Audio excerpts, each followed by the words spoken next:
Hello friends, I'm Rob, this is Digital Wastrel, and in this video I'm going to tell you everything you need to know about starting a Chaos Cult gang for Necromunda. The first thing you need to know is that the gangs are called Helot Cults. Helot Chaos Cult gangs for Necromunda. The rest of the video is going to be much better than this.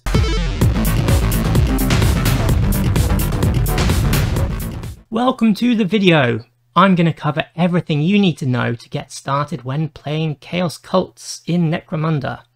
This is part of a series that I'm slowly working on, so if you're interested in guides to other gangs, there will be a playlist on my channel for you to check out. If you've watched some of my other guides already, then this format will be very similar, but let's have a quick look at what I'm going to cover in this video anyway. So I'm going to start with an overview and yeah, we're going to get started real basic, and I'm going to talk about how do I play this gang. So this is actually something that's new for this video. My previous guides, this was something of an oversight, but I'm going to tell you how, like, where the rules are, what books you need, you know, that kind of stuff, because it's not always super obvious with Necromunda. And then I'm going to talk about the strengths and the weaknesses of Chaos Cult gang. Like what they're good at, what they're not so good at. I'm going to have a look at some weapons and war gear, starting with what I think are some strong choices, and then some narrative choices. So strong choices should be weapons that help you to win games. So, you know, good value for credits or useful in many situations. And narrative choices are going to be those that are maybe too expensive or maybe kind of niche uses. Obviously, Necromunda is a narrative game, and you get the most fun out of playing stories and creating your own characters. However, going into a Necromunda campaign, if you're new and you load out your gang in a way that you think looks cool, and then it turns out to be really weak in the rules, and you know, you lose every game, then it might be narrative, but it's not super fun. So hopefully by showing you the strong choices and the narrative choices, I can help you balance, you know, what's super flavorful versus what will actually be quite useful when you're rolling the dice. And then we're also going to have a look at some unique choices, which are things that are kind of unique to this faction. Then I'm going to have a look at some skills. So I'll have a look at which skills are good choices for each fighter type. And then I will have a look at the dark rituals. So dark rituals are the kind of unique mechanic for Chaos Cult gangs. So I'll briefly go over how they work, how you use them. And yeah, spoiler alert, you can dedicate yourself to any of the 4 Chaos Gods. And I'll have a look at each one of the Chaos Gods and what they offer your gangs, and, you know, which one is the best. And then I will have a look at some roster building advice. So firstly, I'm going to talk about some general things to keep in mind, kind of general principles to think about when you're making your list, making your roster.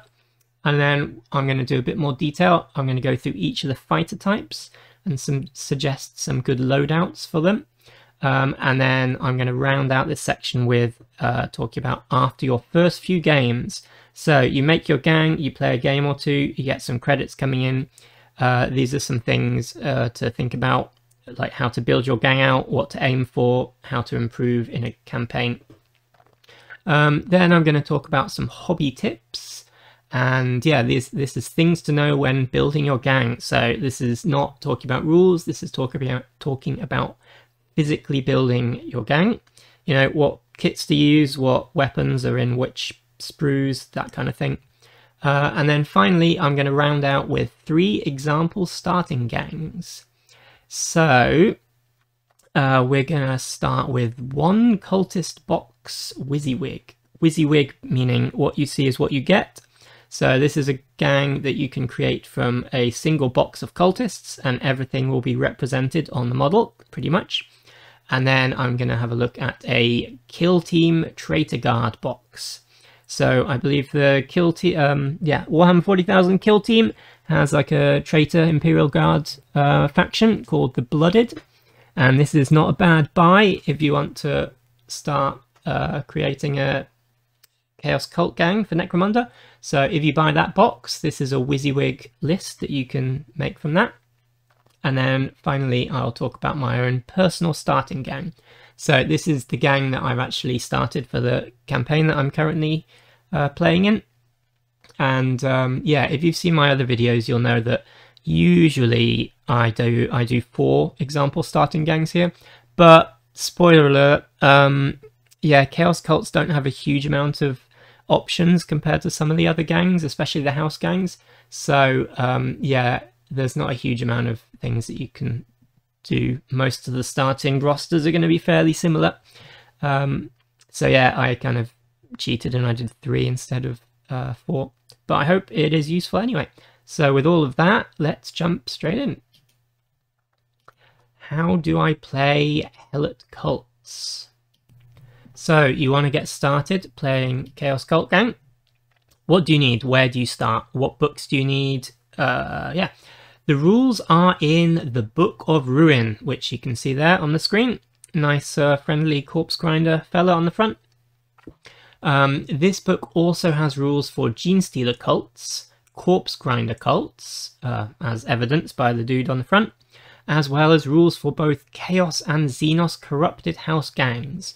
So if any of those seem interesting to you, yeah, Book of Ruin is what you want. Now, unlike the house gangs, your Escher, your Orlok, etc., Chaos Cult gangs are kind of spread out. You'll kind of want access to multiple books. So yeah, you will also benefit from having access to the Book of the Outcast. The Book of the Outcast is one of their newer books, and the specific thing that you want from that is the weird powers.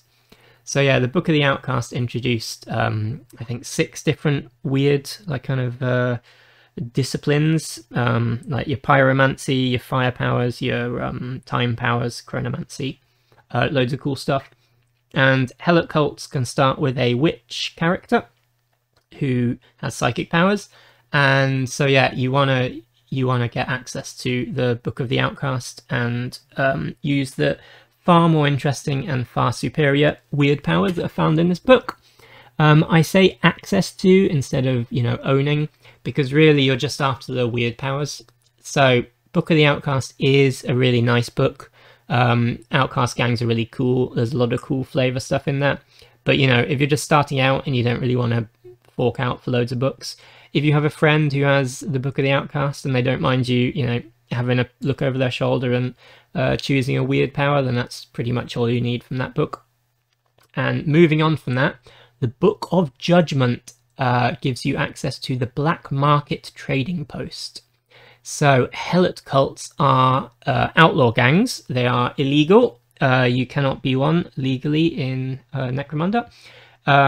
And outlaw gangs, you know, there are different rules for that depending on which campaign you're playing in. But mostly it means that you're going to have an easier time buying things from the black market. And yeah, they have an unexciting equipment list, like the stuff you can buy when you're founding the gang isn't very exciting. So yeah, as the campaign moves on, lots of your fun toys will come from the black market. So having access to the black market list is recommended. If you are playing a law-abiding gang, such as like pretty much any other gang, Games Workshop have kindly provided the legal trading posts. You can download that from Warhammer Community. It's a PDF you can get for free. But as far as I know, the black market trading post is only available in the Book of Judgment. I think some of the other books that have come out since might have had like extra stuff that you can buy on the black market. But yeah, there's a lot of cool stuff in the black market. So yeah, have a look at that. Recommended. Yeah, so in terms of miniatures, there is no dedicated Necromunda gang box for Helot Cults miniatures. This is basically the same as Genestealer Cults. It is assumed that you will use their Chaos Space Marine Cultist miniatures and /or convert from other ranges. So this isn't a big deal. There are lots of really cool Cultist models out there. If you're not super into converting or it's a bit intimidating, there's lots of stuff that you can just get for, straight off the sprue. But yeah, it's kind of a free-form gang, so jumping in and doing your own thing and cutting up models and gluing them together is probably the way to approach this gang. Next thing to know is that Helot Cults are an older gang.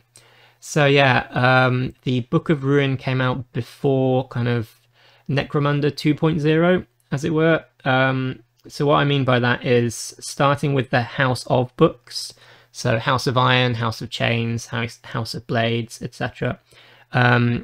Since those books came out, the new gang lists have kind of been tidied up a little bit. It's a bit more organized about what you can take and, you know, who can have what, and you have more options in terms of, you know, prospects and new specialist types and stuff like that. But yeah, this is from an older time, long time ago. So yeah, it's an older format compared to the main house gangs. It's not a huge deal. It's still, you know, legal. It's not like out of date or anything, but it does mean that if you're, you know, looking at your friend's Orlok list and you're looking at your list, the formats will be a bit different and the rules will be a little bit not incompatible, but they'll be a little bit worded a bit differently. So yeah, just something to note. And yeah, also they have fewer options and special rules compared to house gangs. So again, if you're in a campaign and you are starting out with a Helot cult and your friends are playing, let's say, House Van Saar and House Orlok, you know, then they're going to have dudes running around on surfboards with, you know, mecha tentacles, and they're going to have jump pack dudes and guys with like huge arc hammers and all this kind of fun stuff, and, you know, their legendary name systems and all this kind of stuff. And you're not really, you're going to just have cultists and yeah, like a special champion. That's pretty much it. So, you know, it doesn't mean that they're less powerful than other gangs, but it is something to keep in mind. If it sounds like you might not enjoy having less options or feel a bit hard done by, then, you know that before you start. And yeah, finally, the Book of Ruin definitely leans into the whole chaos equals random equals fun design mindset. So chaos in pretty much every faction in Games Workshop games goes through phases of this, where it's like you might be strong, but you're going to have to roll random d6s to find out if your unit works properly, or, you know, what the stats are for your gun. So yeah, there's definitely a big element of that in playing a chaos cult. So yeah, if that's cool with you, that's good. But if that sounds like a little bit bad design, or, you know, a kind of way of playing that you're not into, then yeah, know that. Yeah, and to be specific, like, do you want to play with a chaos spawn? Because chaos cults can take a spawn, or they have access to a spawn, but because the only chance that it will join your gang is with a random roll, there is a very decent chance that you never will get to play with a chaos spawn. If you really want to have a pet spawn, you know, you can very easily go through a whole campaign and never actually get one. So yeah, not the best, but that's how it is. Moving on, yeah, so getting down into how Helot cults are organized. So when you start at gang creation, your gang will have one cult demagogue, who is your leader. You will have between 0 and 1 witches. So this is a type of champion with psychic powers. The witch is basically really bad at fighting and doing anything, but has a very nice willpower and yeah, has access to psychic powers. So you take a witch and you do psychic powers at people. I would say the witch is probably the main reason to play a chaos cult gang. Yeah, they're very, very good. You will have access to between 0 and 2 cult disciples, which are your basic champions. Yeah, cult disciples are not amazing in the grand scheme of champions. Like, lots of their stats are fairly outclassed, but they're kind of shooty champions. So, you know, your heavy weapons or your grenade launchers or something like that, they're that type of fighter. And then at gang creation, you can take between 0 and 1 Helot cultist specialist, who is a ganger who can take a special weapon, and then any number of Helot cult gangers. And at any time during the campaign, your number of Helot cultists must equal to or exceed the number of leaders and champions put together. So there's kind of a hard cap on how many champions you can take. Next up, yeah, Helot cults are outlaw gangs and they can never change. So even Genestealer cults can kind of flip between being law-abiding or outlaw, depending on your preferences. So yeah, this will have different effects based on what type of campaign you're playing. Obviously, if you're playing like a law and misrule campaign, or like a, you know, cannibal frenzy campaign, or whatever it's called, then there'll be different rules in effect for outlaw gangs. But mostly it means that you're going to have an easier time using the black market compared to using the regular trading post. So as I mentioned before, you kind of want to have access to the black market in terms of looking what you can buy, because yeah, you're going to be buying some stuff from there, and there's some cool things on there. Next up, let's have a look at the strengths of the gang. So what are Chaos Cults good at? They are mostly a short-range, shooty, sneaky type gang. Yeah, they have lots of infiltrate type skills. They have Overwatch. They have decent amount of shooty champions. Their champions are all ballistic skill 3 up. So yeah, you're not a long range shooty gang like Van Sar. You want to get up, ambush people, and then shoot them. Next strength is that witch champion types give you access to a plethora of powerful psychic powers from gang creation.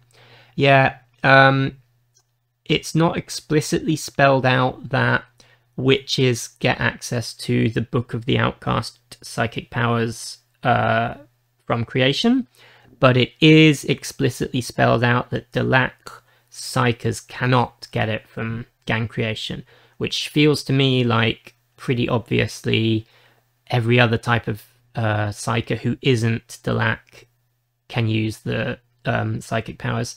Obviously, it's a bit of a question, so if you're not sure, check with the people you're playing with. Yeah, but assuming that that is correct, then yeah, you've got some really powerful stuff you can do with your witch champion. So there's a few other gangs that gets access to psychers. Genestealer cults can have a psychic leader who is very good, but he is like specifically has to be your leader, which locks you out of taking the shooty, fighty Genestealer cult leader. But witch being a champion means that you can, you know, have your leader and have your witch at the same time. Outlaw gangs also can take various psychic characters. However, the willpower of outlaw gangs isn't very good. Witches have very bad weapon skill, ballistic skill, but they have pretty decent willpower. So yeah, witches do psychic powers and they do them pretty good, which is excellent. Yeah, next up, mention this in passing, but you get access to the ferocity and cunning skill sets, which are basically two of the best skill sets in the game. Ferocity is useful for pretty much everybody, and cunning is nice. It gives you some nice tactical options. And yeah, between games, demagogues can lead a dark ritual, which takes place in the post-battle sequence to gain the favor of a specific god. Yeah, we'll go into how these work a little bit later in more detail, but a successful ritual will give you a gang-wide special rule, and it will give your leader a specific buff for the next game. So dark rituals are pretty good, and they can give you some nice tricks. Next up, you get some cheap fighters, and I'm talking about your gangers and your champions here. Yeah, so you're not going to out-horde Cawdor, like you don't have any tricks for bringing extra bodies onto the battlefield, really. But you will have access to plenty of meat shields, and if one of your characters dies, then it'll be fairly cheap to replace them. Next up, you have access to a solid, if unexciting, equipment list.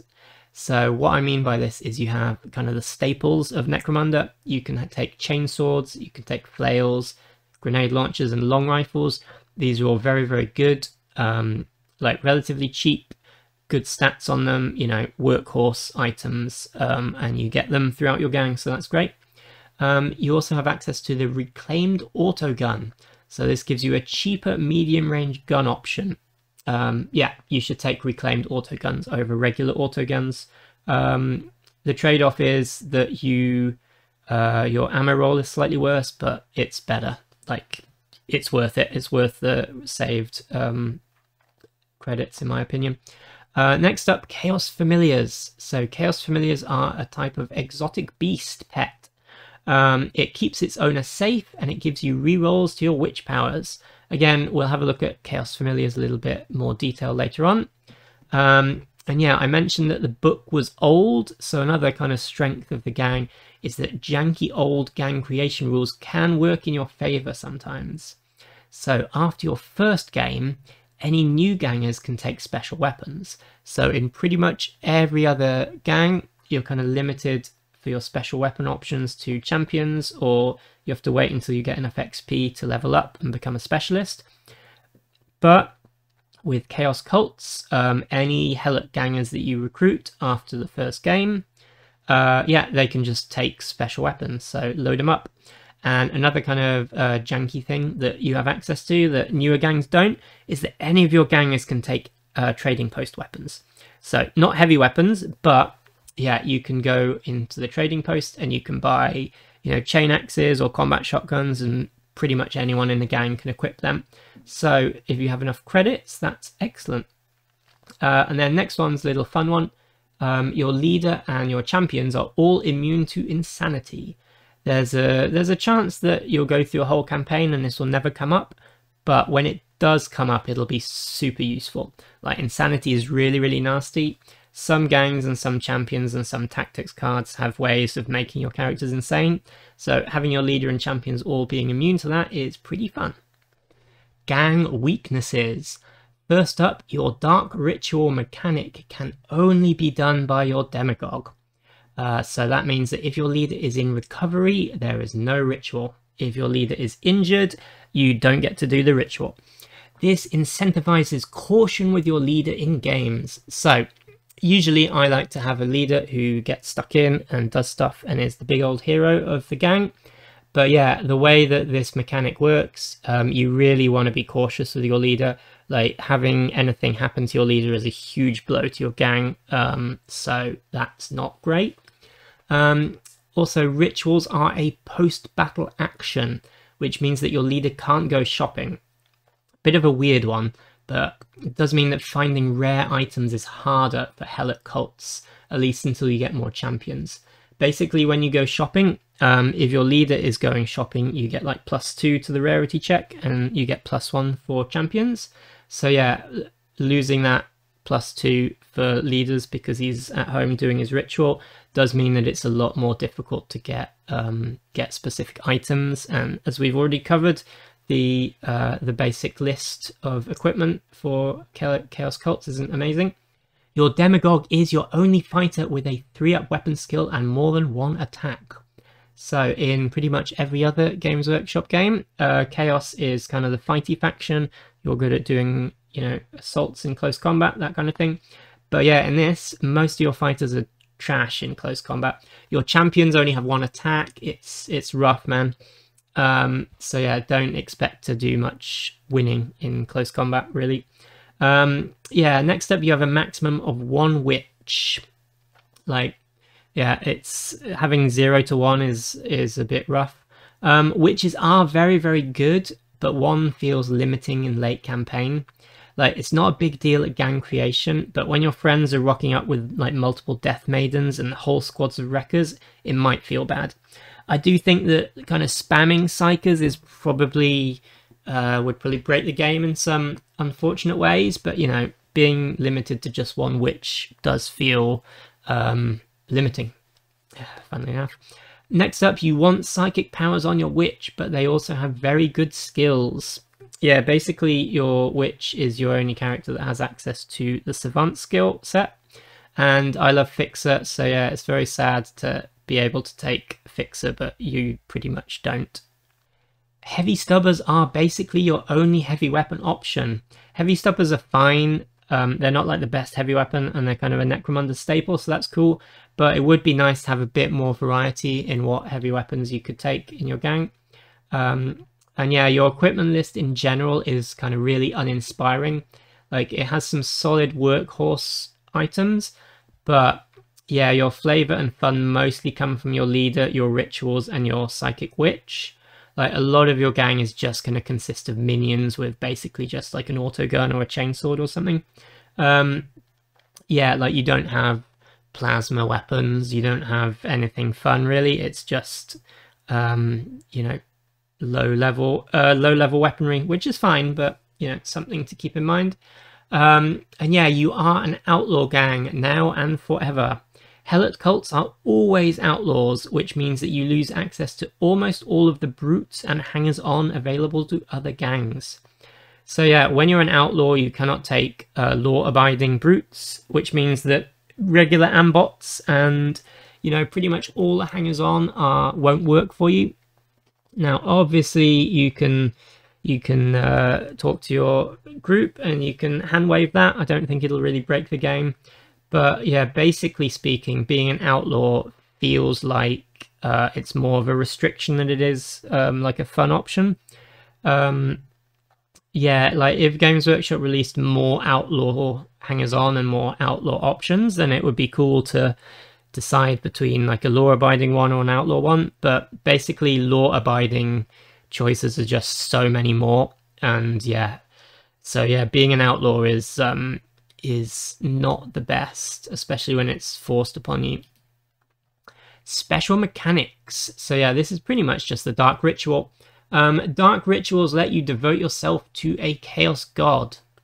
It is possible to change gods, but from both a mechanical and a flavor perspective, it is better to pick a god and stick with it. So when you're making a ritual, if it's the same god as you ritualized at previously, then you get a bonus. And yeah, from a flavor point of view, I don't think there's many people who love jumping between different you know, different Chaos gods. I think most Chaos fans, you know, they have their god and they like to stick with it. Unless, I guess, you play word bearers in 40k, but you know, they don't count. They're not real. Nobody likes word bearers. Alright, so yeah, each god gives you a gang-wide special ability, which usually works once per round. They give you a bonus to your demagogue, which lasts all game. And they also give you a bonus to your spawn if you have one, which also lasts all game. Now, if you mess up your Dark Rituals, I think on like a double one, rolling badly, it can get you a spawn. So this is very rare, so it's not something that you can plan for. So if you really want to spawn, you know, just beseech the gods in real life as well as in the game. Spawn are pretty good, but they have random stats and they cannot be bought for creds the way that brutes usually are. So yeah, spawn are fine, but I'm not really going to talk about how to use them in this guide because like they'll either show up and then you use them, or they, you know, or you won't roll the dice properly and you don't get to play with them. They're not really something you can plan for. And yeah, the other weird thing about spawn is that they have a chance to escape after each battle. Yeah, the spawn is a bad friend. You know, he shows up when he wants to, and he just leaves, abandons you, and you don't even get your credits back for the dude that turned into a spawn. You know, if I'm wrong and you love spawn, leave me a comment down below if you're very pro spawn, but I think spawn are not great. I'm going to just say that out loud. Yeah, deal with it, spawn fans. Alright, weapons and war gear. Yeah, so strong choices. These are choices that are pretty good.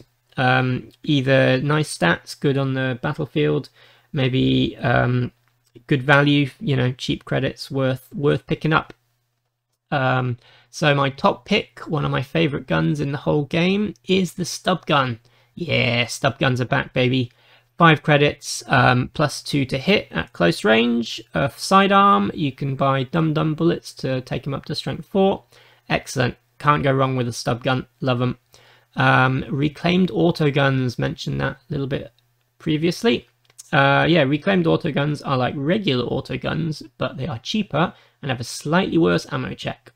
I believe that it's always worth taking the cheaper reclaimed autoguns. I think the situation where you ran out of ammo and you roll like a 4 instead of a 5 and you can't reload is not going to happen very frequently. but the credits you save will always be there for you until you spend them on something else, of course. Las guns, shotguns, and regular auto guns are also available. So I don't see a huge amount of use in buying a regular auto gun, but las guns are pretty good if you've got a bit more cash, and shotguns are also nice because you can add some different ammo types to those, so have a think about that. Chainswords and flails are relatively cheap and they give you a bonus to hit, so it is worth scattering these throughout your gang for any close-up fighter. So you're not a close combat gang, but you can have multiple cheap fighters with relatively good weapons, so you know you can kind of drown the enemy in bodies, which is quite fun. In terms of like fancy close combat weapons, you have access to chain glaives. So these are like huge double-handed chain spears, which is amazing. Chain glaives are expensive but good. So they give you good stats and they are versatile, so you can attack from a safer distance. Yeah, I would say these are probably a good choice if you want to attempt to stab people with your demagogue. I'm not sure they're really worth putting on anyone else because basically no one else has the amount of attacks. So it feels like spending, like, I think there's 60 credits. 60 credits to give a fancy weapon to a character with one attack feels like a bad choice, but you know, they're good weapons regardless. Next up, long rifles and grenade launchers. These are great special weapon options. Long rifles, strength 4 and good to hit bonuses and good range, and you can move and shoot with them, and they're cheap. You know, they're not like super amazing, but they're cheap and they're good. And grenade launchers are the same. They're relatively cheap and they're versatile and they're quite fun. I mean versatile in the game, not versatile like the special rule versatile. Yeah, so something to keep in mind though is that you do not get access to grenade launcher ammo at gang creation, but feel free to visit the trading post and, you know, buy some smoke ammo. You know, you can still buy it, but not on your house list because your house list is a bit boring. Something that isn't boring, however, is the blasting charges or incendiary charges. These are fun and you can put them on like a cheap disposable helot cultist, or, you know, an especially brave disciple with infiltrate. Yeah, you're going to be throwing them, you know, there's not any special way to get to the enemy other than just running, but, you know, a cultist with a firebomb running directly at the enemy is pretty cool and maybe worth trying out. Narrative choices. So I debated when I started this series whether to call it bad choices or, you know, inefficient choices or whatever. But no, I went with narrative choices. My reasoning being that these are choices you make because the flavor is cool, because you like the way it looks on a miniature, something like that. And I've listed these so that you can kind of balance them out with the strong choices. And hopefully you can mix and match throughout your gang and win a few games while also having some fun stuff that you want to play with. So yeah, there are basically very few completely awful choices in Necromunda. Like, generally speaking, you're rolling so few dice in each game compared to something like 40k that, you know, everything is very, very swingy. You know, you're going to have a plasma gun and it's going to do nothing, or you're going to have like a Juve with a stub gun and he's going to like one-shot somebody. You know, it's down to luck, and that's the fun of the game. Having said that, however, heavy flamers, mauls, two-handed axes, and two-handed hammers are completely awful, and I would strongly advise you not to take any of them.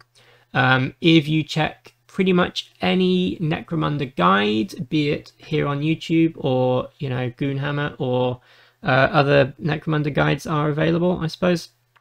Sooner or later they will tell you this information, that these weapons are trash and you shouldn't buy them. If you're not sure why, I'll go through that briefly now. Heavy flamers are move and shoot weapons, and they are a template weapon. So basically you have to stand still and hope they come in range so you can set them on fire. And on top of that, they're super expensive. So, you know, that's a really bad combination. Mauls are relatively cheap and they give you a strength bonus, which is fine. But they also give the opponent a bonus to their armor class. which is kind of fun in a flavor way, but yeah, you don't want to make things easier for your enemy, so don't buy them all, probably. Two-handed axes and two-handed hammers. They do very, very nice damage, but they give you -1 to hit. And as we've already established, you don't have a huge amount of attacks to go around, so I would probably steer clear of those.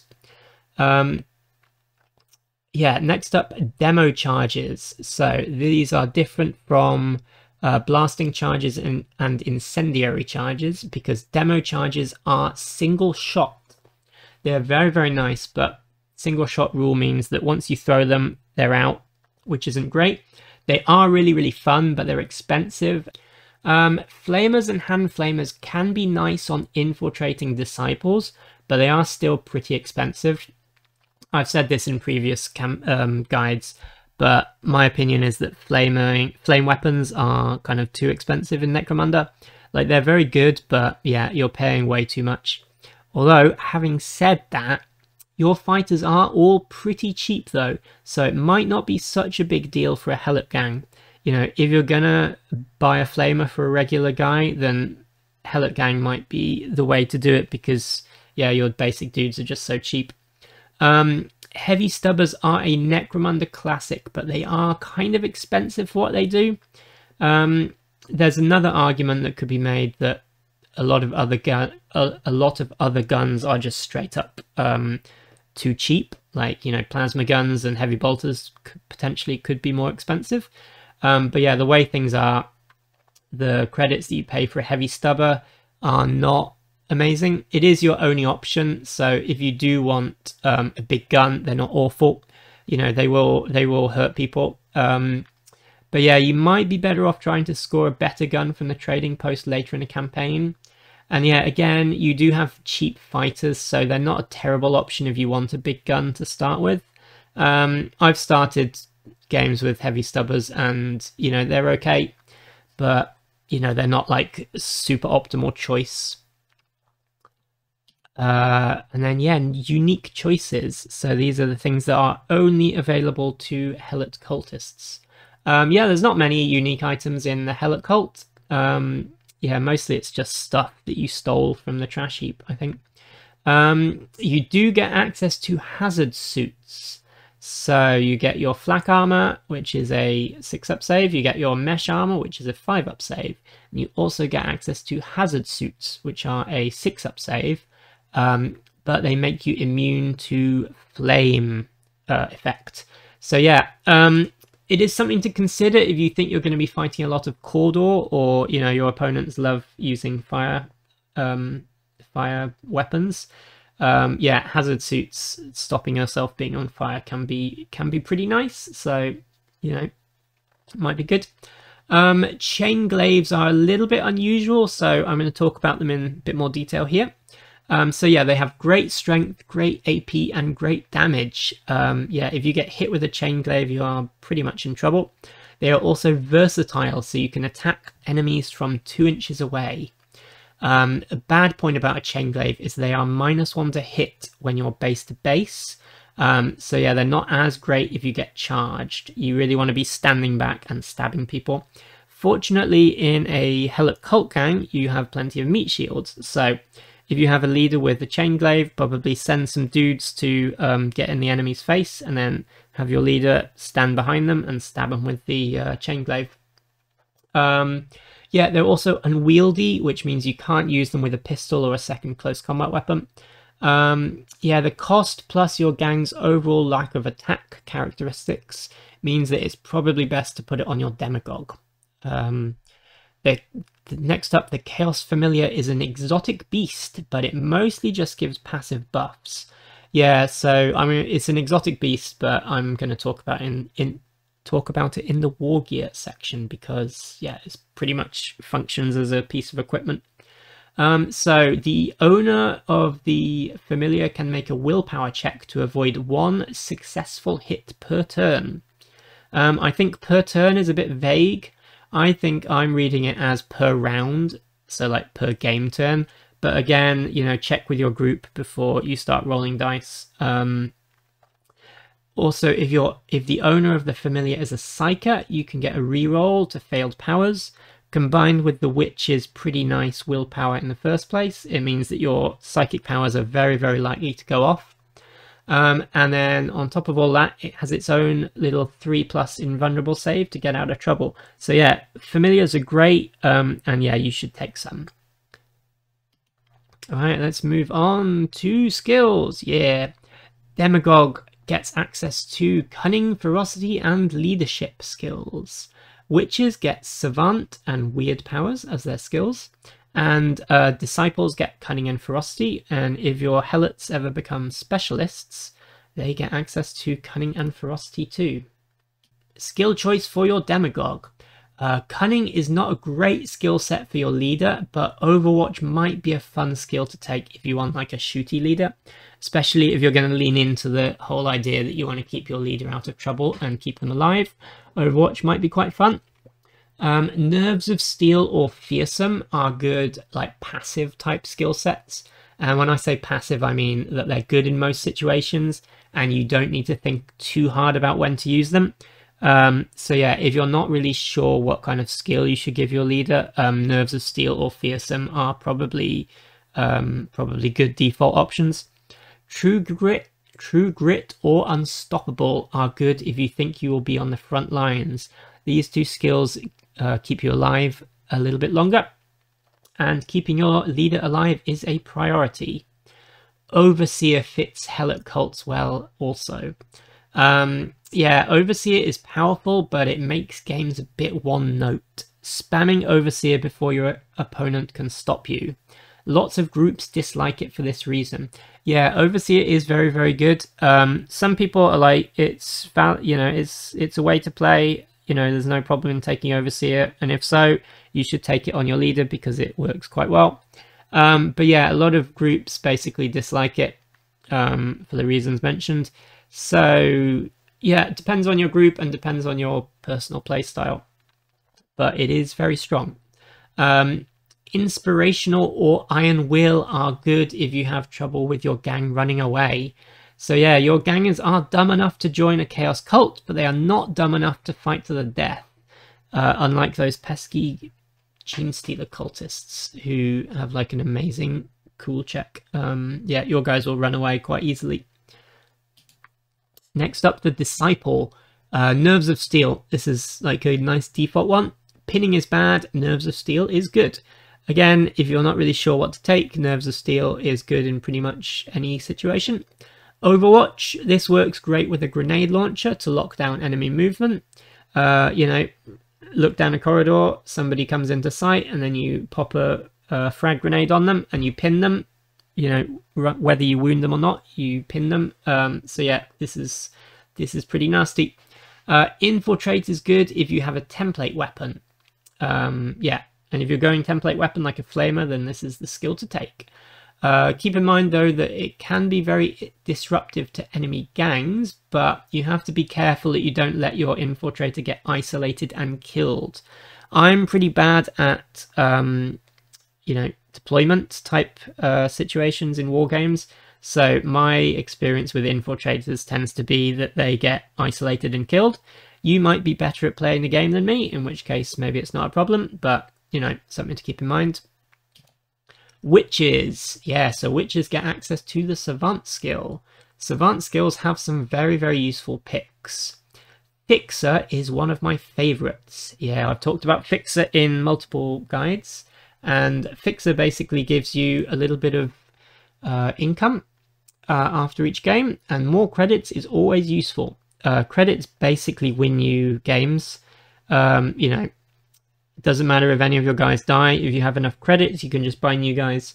So having more money will get you more power, just like the real world, presumably. And yeah, Munitioneer is not so useful in this particular gang because you're not going to have as many like plasma guns and stuff compared to, you know, your house gangs. But you know, Munitioneer is still quite a nice skill. However, all of that said, you're not going to take either of those because you want to take a power from the Book of the Outcasts instead of a skill.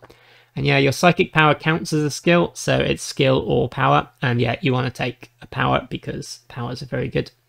Hallucinations and mind control are some of my favorites. They're fairly direct and very strong. They let you mess around with your enemy, which is great. A lot of people swear by Weapon Jinx. It's very strong against your more well-armed foes. It forces ammo checks, which can be great. Wall of Flame is nice for battlefield control. You know, basically you have loads of really good options. So have a look through. There's not really any poor choices. I think all of them have their uses. So go through, pick which one sounds most fun, and have fun. Yeah, the cult weird powers from the Book of Ruin, like the basic Chaos Cult powers, are not so great. So before the Book of the Outcast came out, many people gave Witch's Fixer and just used her as like a credits farm. But yeah, take powers from the Book of the Outcast is my suggestion. Dark Rituals, how do they work? So yeah, this is Helot Cult's unique mechanic. Demagogues can lead a dark ritual as an action between games. You can choose a random fighter to be the focus of the ritual, or you can use a captured enemy as a sacrifice, assuming you have one. If the ritual goes wrong, the fighter who is the focus will be turned into a spawn. Which is good if you want to have a spawn, and it's bad if it's like your super cool champion who's the focus. And remember, it's a random fighter, so you don't get a choice. If it's a success, the fighter who is the focus gets a bunch of XP, so this is great. XP is good. Basically, you roll 2d6, you get bonuses for winning your previous games, you get bonuses if you're sacrificing an enemy captive, if you have one, and you also get bonuses for remaining dedicated to the same god. Basically, if you get a 9 or more, you successfully gain the favour of your chosen god for your next game. And yeah, your gang gets a once per round ability, your leader gets bonus stats, and your spawn gets bonus stats if you have a spawn. And yeah, which Chaos God to pick? Which is the best god? Which is the coolest god? Who's your favourite god? Let me know down below in the comments. Like and subscribe, interact with the algorithm, etc. But yeah, which one's the one to pick? Khorne. Khorne gives you, once per round, reroll a failed wound. Spawns get +1 strength, and their leader gets +1 attack. So rerolling wounds is nice. Hitting things and wounding things are two of the main activities that take place in Necromunda games. So a reroll will always be useful. Like, there's no situation where you don't appreciate a reroll when you mess up your dice. As mentioned before, you probably want to keep your leader out of danger, but he is your only capable combatant, so +1 attack is nice on him. Realistically, if you want to play a Khorne dedicated close combat Chaos Cult type gang, going for either Corpse Grinder cults or like a Chaos Corrupted Goliath gang will do the job much better. You could also, I suppose, run like a Chaos Corrupted Escher gang, do the kind of Blood Maidens, you know, Brides of Cain kind of flavour. That would be pretty cool too. But yeah, that said, if you don't want to choose Khorne as your Chaos God, it's basically fine. Also note that I don't think there's anything in the rules preventing you from having a witch.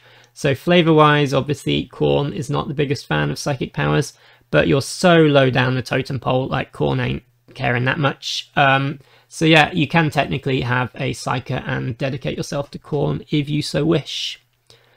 Nurgle, the stinkiest of all gods. Once per round, you can re-roll a recovery roll. Spawn gets +1 toughness, and leader gets +1 wound. So improving your recovery rolls are already something that you can kind of facilitate in-game by getting assists with your active fighters. So it's not super appealing to me. Obviously, if you really want someone to recover and you re-roll and you get a success, then that's very good. But I tend to find once people start going down, like, you know, a recovery isn't super effective. But yeah, rerolls are always nice to have though. The extra wound is very nice, especially on your leader. mentioned it before, we'll mention it again. Keeping your leader alive is great. So, you know, having an extra wound on there is a great way to do that. So yeah, you compare this with like defensive skills such as Overwatch and Unstoppable, and you can have like a weapon jinx, weird power for your witch, and you know, kind of get that rusty experience, that rusty Nurgle flavor that everybody loves. Next up, Slaanesh. Yeah, once per round, you can activate 2 fighters, one after another. Your spawn rolls 2d6 and picks the highest one for movement, which is fine, I suppose. And your leaders get +2 move stat. So once per round ability works kind of like a group activation, but the 2 fighters can be in different locations. So it's kind of like a group activation, but you can do 2 dudes on either side of the map, which is nice. So yeah, getting initiative and then activating 2 like important fighters to swing the whole turn in your favor feels very strong and very thematic, which I've definitely done, and it feels good. Yeah. You can also use group activations with this to get your whole gang going before the enemy can react. So you can kind of choose your champion, you can do a group activation, and then you can use your Slaanesh power to then activate another champion somewhere else on the board who can do their group activation, and then, you know, you can real kind of alpha strike them. Yeah, movement is, in my opinion, kind of the best stat in the game. So being able to get your leader in and out of trouble more easily is great. Yeah, it's not as flashy on paper as some of the other ones, but yeah, extra movement is very, very good. And on top of all that, you can paint your gang purple, which is objectively the best color in existence. So, you know, that's a reason enough to go Slaanesh. Tzeentch, the most difficult to pronounce of all the gods. So once per round, you can ignore all negative modifiers when shooting. Spawn gets a 4-up save. Leader gets a random weird power. Ignoring all negative modifiers can be very strong. You can do some crazy trick shot shenanigans from across the board to headshot someone who you can just see through a tiny window. So yeah, you can stack up them negative modifiers and then use your Tzeentch power to just roll basic, which is pretty nice. Also have a look at the blind fire action, which you can use while pinned, and let Tzeentch guide your shots while you keep your head down. Keep in mind that even when you're blind firing, you do need line of sight, I believe, so you can kind of stick your head round the corner, but you can use it while pinned, which keeps you out of trouble from a lot of return fire. And yeah, weird powers are good, as I've said before, but random weird powers can be a gamble, obviously. Yeah, we're into the random equals fun. So yeah, maybe it's good, maybe it's bad. We'll see how the dice treat you. So, starting gang roster tips. These are my advice. This is my advice for things to think about and principles to live by when you are writing your list. Boys before toys. I'm trying to think of like a gender neutral way of saying that. Yeah, it's I haven't thought of one, so it's boys before toys until I think of a better way to say it. But yeah, more bodies will usually be better than a fully tricked out gang. If you have a bad game and you end up with loads of fighters in recovery or dead, you're going to go into your next game weaker, and then you get into a death spiral where you lose that game, and then you lost the game, so you lose the next one, and then you get weaker and weaker and weaker. And that is pretty bad and not fun, funnily enough. Yeah, I'm going to say aim for 8 bodies minimum start. Helot cultists are cheap though, so more than 8 is easily achievable and recommended. Probably between 8 and 10 is a good number to aim for. Mesh for the leader and champions, nudity for everyone else. If you have some spare credits, you can start handing out some armor, but generally speaking, you're better off with more bodies. 5 nude cultists is preferable to 4 flak armored cultists, because you're probably never going to make that 6-up save anyway. Buy them some armor later on when they've earned it, you know. But yeah, keep them cheap, keep them disposable. Right, Demagogue loadout ideas. This is what you should buy for your Demagogue when he's in the shops, in the Chaos Cult shops. So yeah, he has good stats and he is your only capable close combat fighter. But don't expect him to survive against dedicated close combat monsters like your Nazguls or your Death Maidens. You have a wide selection of weapons, but nothing super fancy. Like, you don't have access to power weapons, you don't have access to plasma pistols or anything like that. A chain glaive is a good pick if you want to stab people, but just remember to keep him at the 2-inch range sweet spot. Long rifle is good if you're keeping him away from the front lines, especially if you pair it with something like Overwatch as a skill.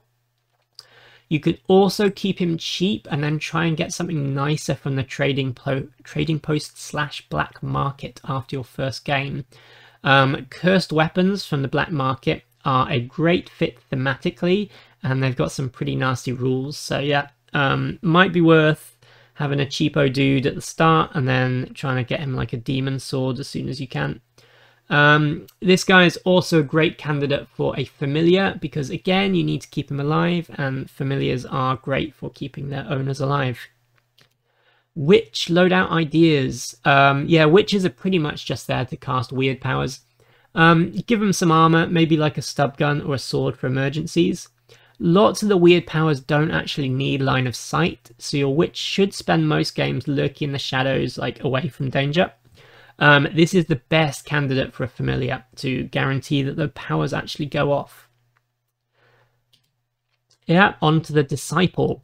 So I'd say there's kind of 4 main loadout choices for a disciple at gang creation. First up, you can take like a heavy stubber with nerves of steel. Stand up, keep shooting. You can also take a long rifle with either infiltrate or overwatch. Overwatch obviously is a bit more of a defensive skill. Infiltrate is nice because it lets you deploy somewhere that has good line of sight. You know, if you're playing on a 3D board, you can put him on like a sniper's nest. Keep an eye on lines of fire before the enemy gets there. Grenade launcher and Overwatch is also a great combination. And you could also do something like a flamer or a hand flamer with infiltrate. Yeah, you've only got a 4-up weapon skill and 1 attack, so there's not a huge amount of point giving him like close combat weapons and trying to fight people. And these are like your main choices for guns, so yeah, not a lot of variety, but they are all pretty good choices. Buy the mesh armor and maybe like a stub gun or a backup weapon. You could maybe give these guys a familiar, especially if you're going to go infiltrating and you want to keep them alive a little bit longer. Helot cultist loadout ideas. So at gang creation, you can choose 1 to have a special weapon. And yeah, either a grenade launcher or a long rifle are good for your starting specialists. Flamers are okay, but you don't have an amazing movement or any kind of like, you know, infiltrate powers with your basic guys, so it might be a little bit of a waste. Grenade launchers are good because it doesn't matter if you miss with your average ballistic skill, you know, it'll scatter and it'll hit someone with the frag template. And long rifles are, as we've mentioned, cheap and have decent stats, so yeah, those are some good choices. Most of your cultists should get like a reclaimed auto gun, and that's about it. Keep them cheap, keep them expendable. If you do have some credits spare, a las gun or 2 isn't a bad idea. Las guns give you slightly better accuracy and better ammo, and of course las guns can also be easily upgraded or relatively easily upgraded with hotshot packs. A shotgun or 2 for some strength 4 shots is also not a bad plan. Mix and match, but yeah, probably auto guns for the majority of your dudes. While the close combat section of the equipment list is uninspiring for your leader, it is pretty solid for your cultists. So yeah, close combat gangers should either take a chainsword or a flail for that +1 to hit, and a stub gun. Yeah, not amazing, but you know, a few dudes running at you with chainswords is gonna make people blink. Brutes, beasts, and hangers-on. As mentioned before, you are an outlaw gang, so you can only hire outlaw brutes. So this is another one where, you know, the rules are not easily available. A selection of outlaw brutes was printed in White Dwarf 458. Yeah, this isn't like, you know, page something of your main codex. This is like a White Dwarf that came out multiple years ago. So out of this selection, the Scrap Code Ambot is my favorite. It's very, very good. So the regular Ambot has like an infiltrate power, which is good, but the Scrapbot Ambot, I believe, loses the infiltrate and instead gets Nerves of Steel, so it cannot be pinned. Yeah, it's really nice, and it's pretty terrifying to face. Awakened Ogryn is also another outlaw brute that has rules, and you can find them for download on Warcom. It's in one of the Apocrypha sections, I think. It's like at the end of a scenario. It's not like clearly advertised that this is the rules, but yeah, if you do a search for Awakened Ogryn and then have a look through the PDFs, you can find them up there relatively easily. So yeah, the selection of outlaw brutes from the White Dwarf. If you have Warhammer Plus, I don't know whether like that White Dwarf is available on there. You know, if you do a bit of Googling, maybe you can find them in the more disreputable parts of the internet, but I would never suggest something like that, so you're on your own for that. Yeah, familiars are your exotic beast option, and they're great, so take them. That's it. And again, you may only hire outlaw hangers-on. So outlaw brutes have a few options that are scattered around, but for outlaw hangers-on, I really had difficulty finding like very many of them at all. There is a selection of them in the Book of Ruin and the Book of Judgment. None of them are very exciting. They're kind of average to bad. Yeah, this is a big reason why you're really going to feel the lack of options compared to the main gangs. I believe rules as written, you can't do stuff like take rogue docs or, you know, any of the other really nice utility hangers-on. But of course, you know, it's Necromunda, you can do what you want. So have a conversation with your group. I don't think it's game breaking if you give your outlaw Chaos Cult friends access to a Chaos Cult Doctor. But, you know, something to consider. So what to aim for after your first few games? This is actually one of the reasons why I started this series. Because, yeah, there's quite a few guides out there which give you, you know, rosters to start with and this kind of thing, but not a lot of information about how to grow your gang, like, after the first game, like, through a campaign. And, you know, obviously you should follow the narrative and do what you think is cool, but if you're starting out and you're new to the whole Necromunda thing, it can be a bit overwhelming. So, here is my advice. First up, try and get more bodies. So yeah, try and expand until you have something like 10 to 12 strong gang members. You basically want to give yourself enough bodies to survive a bad game and still be able to go into the next one with a strong roster. However, unlike some of the more expensive gangs, don't get too many useless gangers. Random crew selection can be troublesome if you have too many. So if you have loads and loads of cheap dudes and it's, you know, random selection, you can go into a game and it's just 6 dudes with stub guns, and, you know, your cult witch and your demagogue don't show up, so you're going to lose those games. Yeah, you can also add more gangers with special weapons. Mentioned before, but the janky gang creation rules mean that you can take a bunch of grenade launchers and long rifles. If you have the money and the trading post access, you know, you can buy melter guns or plasma guns or whatever weird stuff is available on the black market.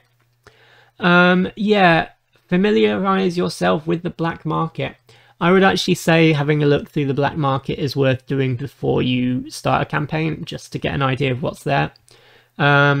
Yeah, as I said earlier, the black market is available in the Book of Judgment. As an outlaw gang, this will be where most of your toys come from. You can visit the regular trading post, but you get like additional penalties because you got to go undercover to buy your, you know, your stim slug stashes or whatever you're trying to buy. So yeah, the black market is your main source of options. And yeah, this will be where most of your toys come from. Corrupted weapons are especially strong and very thematic for playing a Chaos gang. So have a look at those. And yeah, if you do get access either in the game or in real life to the rules for an Outlaw Brute, they will add some real punch to your gang. And you do lack some kind of real heavy hitting stuff. So consider an Outlaw Brute. They are pretty good buys. On to the hobby tips. So this is stuff to know when physically building a Helot Cult gang. Yeah, you have a lot of options. Obviously, Games Workshop produces loads and loads and loads of appropriate models for Chaos Cultists. You can also kit bash loads. Obviously, there's your third-party options. You know, it's not too difficult to make likely looking cultist warband. But let's look through the official boxes for now. So yeah, this box here that you can see in the picture is called the Cultist Warband box, and it's under the Chaos Space Marine section of the store. And this is probably the best like one box to buy as a starting point. It's only got 8 dudes in it, but you've got a nice variety of weapons. And yeah, you can make a pretty decent gang from that. Hang on, we've messed up. Let's go back. All right, I skipped ahead a little bit. Apologies for that. Yeah, this is the Chaos Cultists box. And this is a great way to expand your numbers and also has some great sculpts. So the previous one had shooty dudes, and this one is mostly pistol and close combat weapon. However, if you got some clippers and some spare guns, you can work around it. And yeah, this will add some more bodies to your gang. And yeah, I just think the kits are neat. I really like the sculpts. It's a cool box. Yeah, the Dark Commune kit has some great sculpts if you want to splash out. But the sword guys don't really have a direct representation in the rules. I suppose you could use the main lady as a demagogue and then like the head in the jar as a witch. And I guess maybe like the big banner bearer dude as like the big flag dude as a icon bearer disciple or something like that. But yeah, it's pretty expensive, so unless you're like really into the sculpts, it's not super useful. I didn't actually make a slide for it, but I just remembered there's the Accursed Cultists, like the mutanty guys. Again, like they're nice sculpts, so if you want to use them and kit bash some dudes out of them, that's pretty good. And I think like the big old mutant dudes are quite nice as a Chaos Spawn substitute, or maybe like one of the Brute substitutes. Yeah, so that's an option as well. Yeah, the Blooded is the name of a Chaos Traitor Guard kill team. And this is another good all-in-one box, which gives you some options and a Brute. But keep in mind that you won't use all of the weapons. It comes with stuff like plasma guns and all this kind of stuff. Again, great stuff if you want to do some kit bashing. Not optimal, but, you know, pretty cool. Personally, I'm not a huge fan of this as a Chaos Cult Necromunda gang. I don't really think that the kind of military look works for me in the Underhive. Obviously, loads of people love Traitor Guard, and it's not a big problem for you, then it's a really good box to get. But I prefer my cultists to be like, you know, dressed in robes and stuff rather than being all wearing army man helmets and that kind of thing. But you know, it's an option. Have a think about it. Yeah, you can also have a look at the Genestealer Cults range. Obviously, you'll need to do some head swaps or file down all the bumpy ridges that are on top of the Genestealer Cults dudes.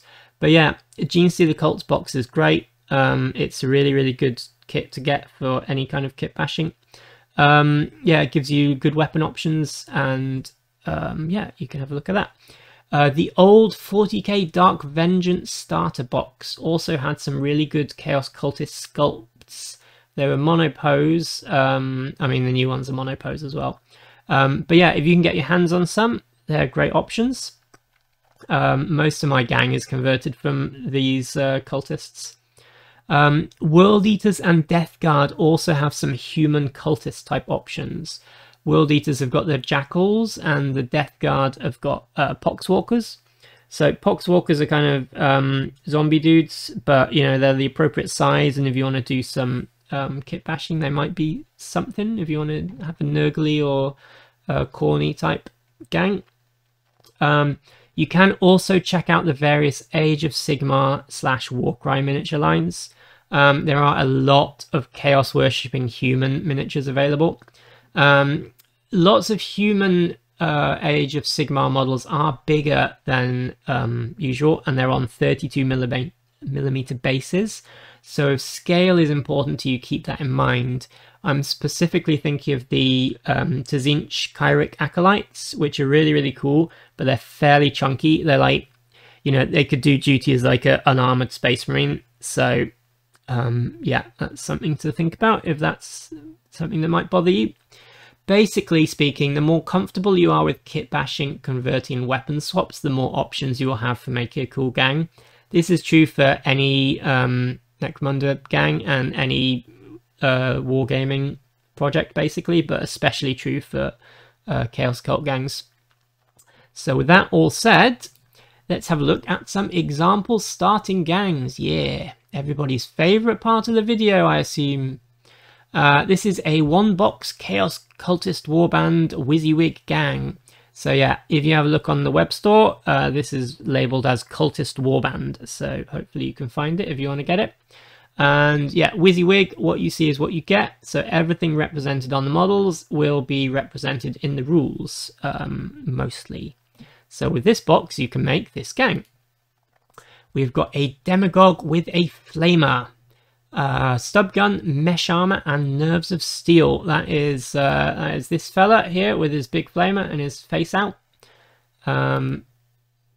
We've also got a disciple with a heavy stubber, a stub gun, mesh armor, nerves of steel. Another disciple with a grenade launcher, a stub gun, mesh armor, and overwatch. Fairly direct, fairly fairly nice. I went with Nerves of Steel on the Demagogue because my thought was that you're going to be moving up with the rest of the gang, and Nerves of Steel means that you can always, you know, if you're not pinned, then you can do a move and shoot with the flamer, which gives you more of a chance to use it. Yeah, and then Nerves of Steel on the heavy stubber, because obviously heavy weapons are a double action to fire. Then we've got a Witch, who's got mesh, reclaimed auto pistol, and a chainsword, and the mind control power.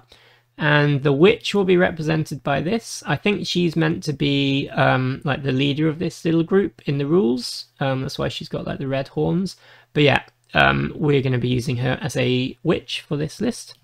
And I went with mind control as an option for her because this has only got 8 bodies, which is not too bad, but it's not a huge number of people. So with mind control, you can take over the enemy and get them to shoot their own men for you, which is, you know, helps with the numbers. Then we got 2 Helot Cultists. Each one has got a reclaimed autogun, blasting charges, and flak armor. And then 2 more Chaos Cultists with reclaimed autoguns and flak armor. And this comes to 1,000 credits total. I think you might be able to tell when I got to the Helot Cultists, you know, I only had 8 bodies to work with. So I was kind of loading them up on as much stuff as I could buy them. If you had access to more models and you wanted to use this as a base, the first thing I would do is probably drop like the blasting charges and maybe the armor for the Helot Cultists. Maybe drop the chainsword for the witch and use those credits to buy like more dudes and maybe another special weapon. But overall, as like a one-box WYSIWYG gang, I think this is not too bad. The Demagogue's not amazing, but you know, it covers your bases and you got a witch to play with. So yeah, you'll probably be able to win some games with this if you desire.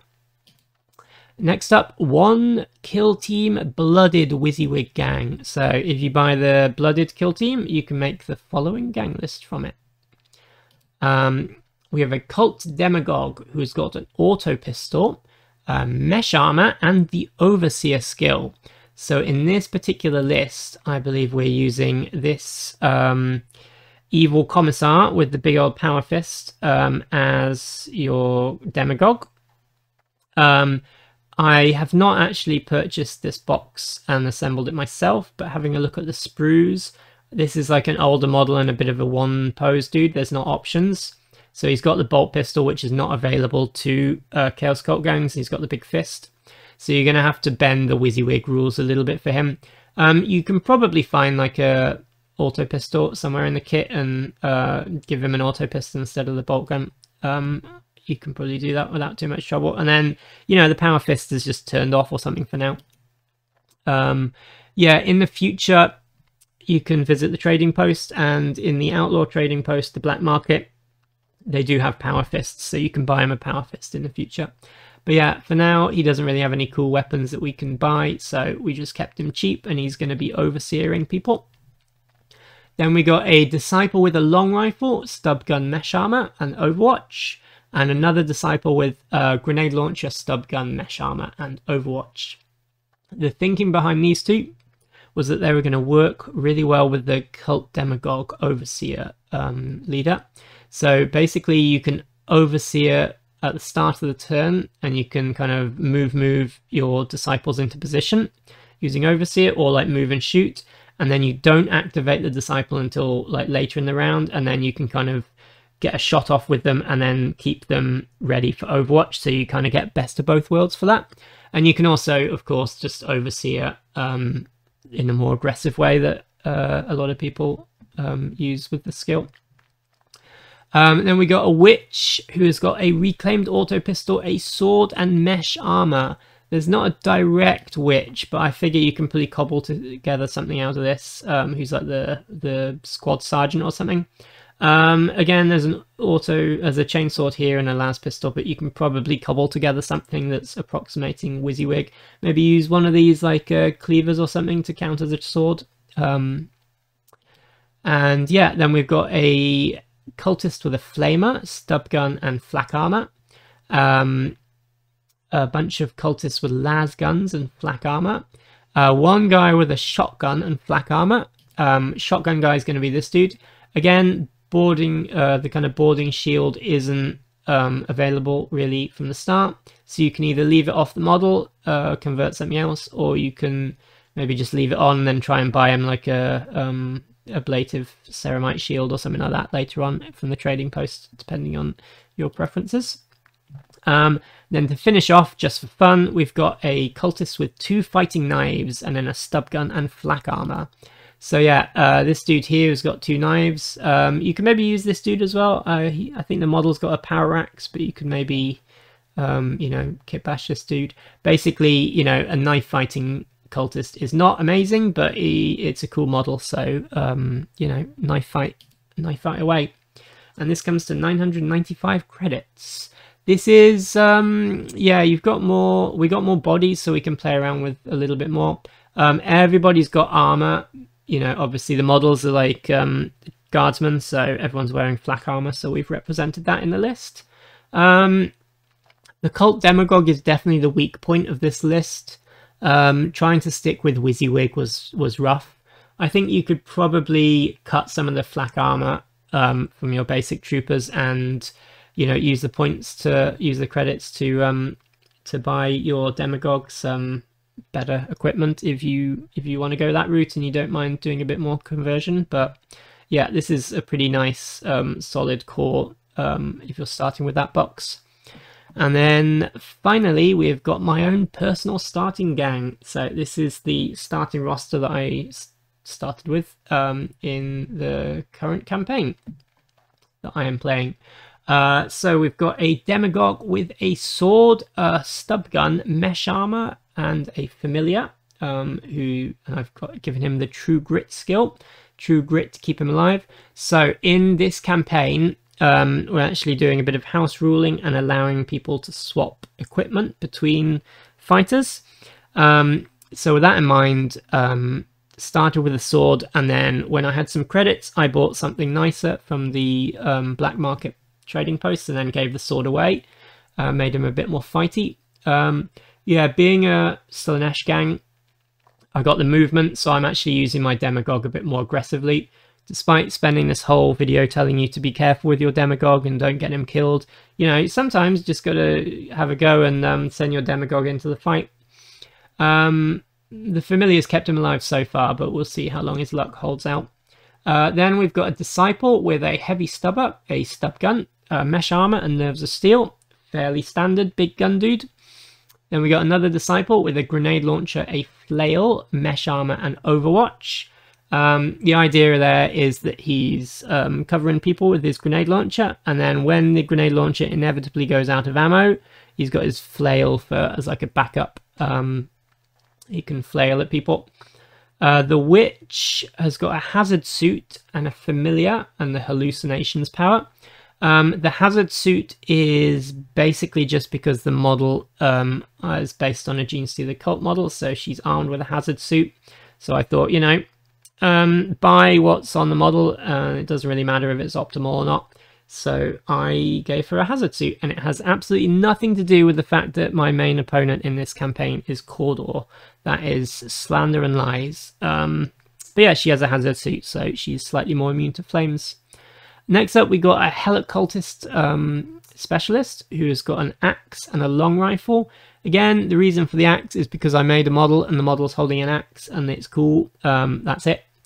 76 credits, that seems like a mistake. Let's assume that's 75. Yeah. Then we've got a Helot Cultist with a Reclaimed Autogun, 2 of those. We got a Helot Cultist with a shotgun for a little bit more close-up punch. We got another one which is based on me making a model and just wanting to use it regardless of how stupid it is. Helot Cultist with a blasting charges and 2 reclaimed auto pistols. So he is my more reckless cultist. His goal is to run directly at the enemy, throw a blasting charge, and then, you know, dual wield pistols. He thinks he's in an action movie. However, in the campaign so far, he's not shown up in any games yet. He's just been staying at home, so, you know, but when he shows up, I'm sure he'll be great. Then finally, we got a Helot Cultist with a Flail and a Reclaimed Auto Pistol. Yeah, Flails are really good. He can go up, he can support my Demagogue in fighting. He can flail at people. And yeah, that's 1,000 credits on the nose. So far, it's been pretty good. I would say witches are very strong and kind of the key for Helot Cult gangs, especially with the new powers. It also helps that I'm playing primarily on the 2D boards, which means that, you know, witches can use their powers through walls, which makes them super, super strong. But yeah, lean on your witch because the witch will save you. All hail chaos and all that. So yeah, that's the end of the video. Remember to stay heretical. You can see all the pictures that I've scattered throughout the guide is my Chaos Cult.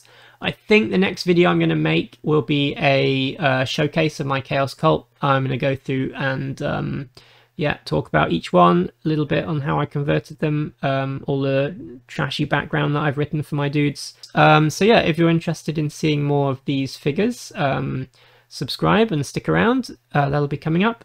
If you want to see more guides, let me know which house gang I should do next. Right, that's the end of the video. Thanks for watching. Bye!